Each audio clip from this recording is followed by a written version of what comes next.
Frontline World. Stories from a small planet.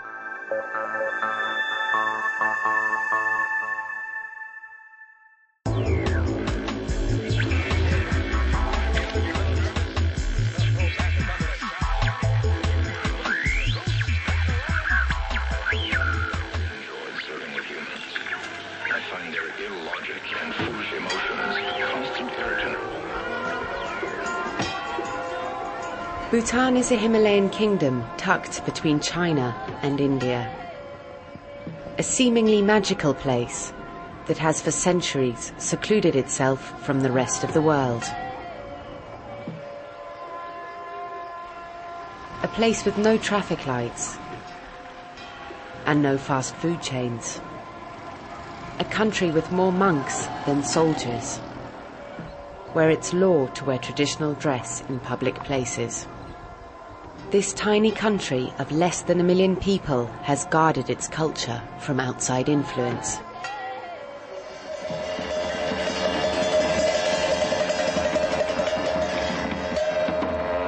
People who come here to Bhutan, they all fall in love with Bhutan.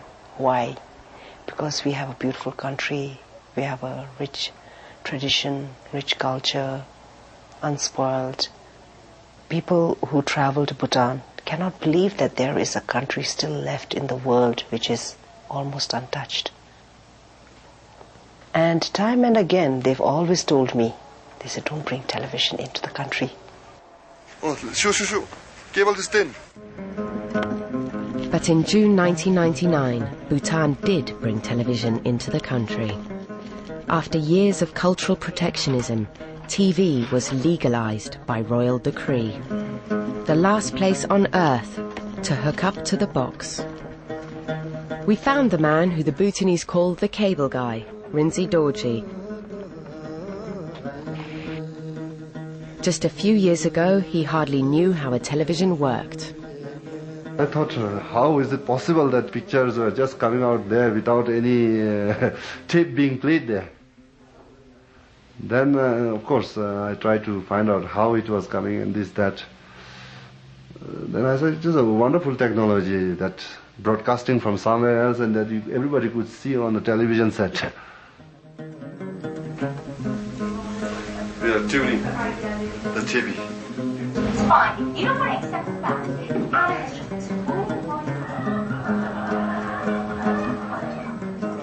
We watched Rinzi wiring up homes every day. 45 channels for just $5 a month. Everything from the BBC to Baywatch. All for the same price as a bag of dried red chilies. But not everyone welcomes the new entrepreneurs. You want to know the real reason I'm here? Well, these are business people. These are not even technicians. These are business people who want to sell. And they will broadcast, they will show anything they want.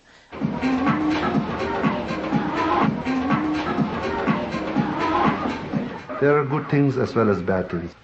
But as a cable operator, I can't selectively give programs because the demand is such that some parents would like to have some programs which are not good for others.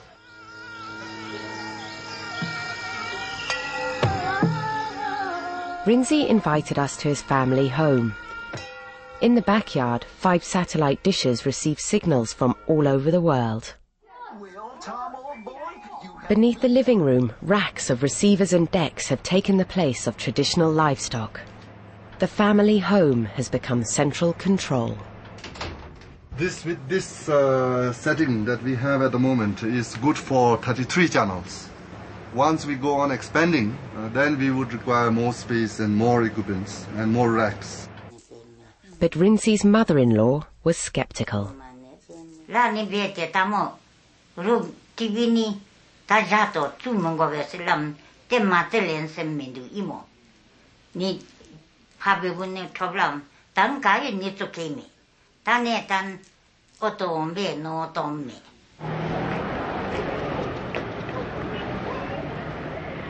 think people have suddenly realized that there are so many things that they desire which they were not even aware of before.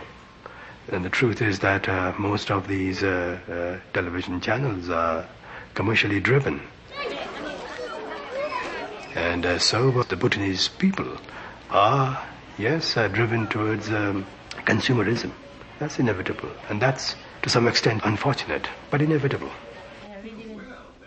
When I come home from school, I change my clothes and go straight to the TV room and watch television. I watch Cartoon Network and check if there is wrestling in Star Sports. When it's my exam time, I could not study because of thinking about the cartoon characters and the superstars of the wrestling. Hey, that's pretty good.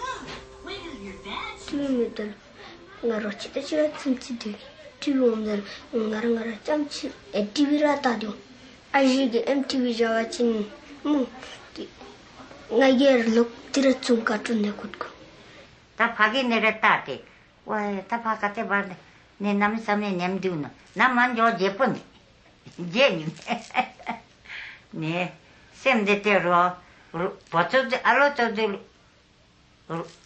kan to amevu ngatoro ke nina yenti wa ta man jo ne jeni.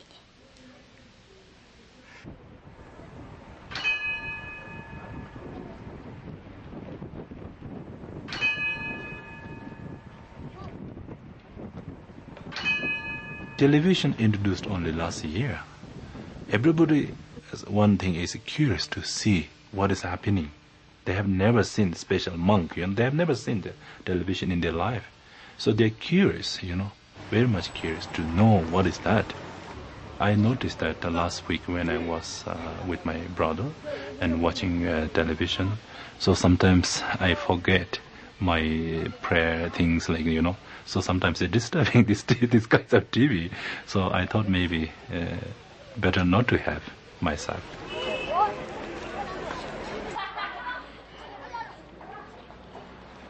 Soon after television started, we started getting letters to the editor for the newspaper from children who seemed very hurt. The letters actually specifically asked about this World Wrestling Federation program. Why are these big men standing there hitting each other? I mean, what's the purpose of it? They didn't understand. They were very hurt. Now, a few months later, one morning, a personal example, one of my sons, 7 years old, jumped on me early in the morning on the bed, and he says, "Hey, I'm Triple H, you can be Rock," and we're fighting. Suddenly, these were new heroes for our children.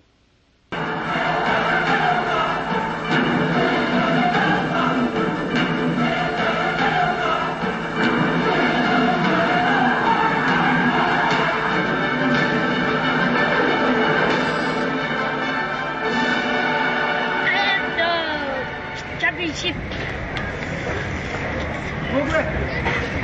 People's Championship, Hardy Boys.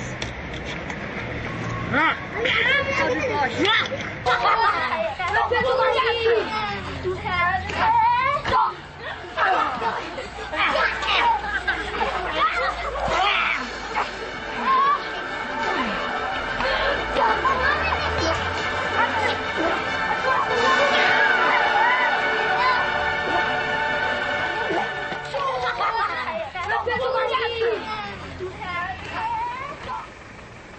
The government has requested the cable operators that they should, to the extent possible, exercise discretion on their part. But it's easier said than done. With all these satellite dishes that are available, it'll be difficult to control. And so the light of 45 channels flickers, and the Bhutanese tune in to the rest of the world. I have myself heard comments from people saying that, my God, we didn't know that we were living in such a peaceful country. There seems to be violence and crime everywhere around the world.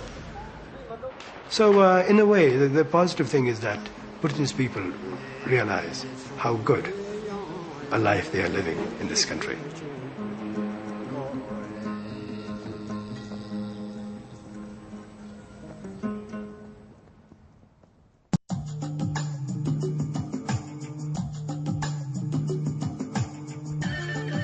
There's more of the world to explore on our website. Discuss the world and tell us what you think of our stories from a small planet at pbs.org.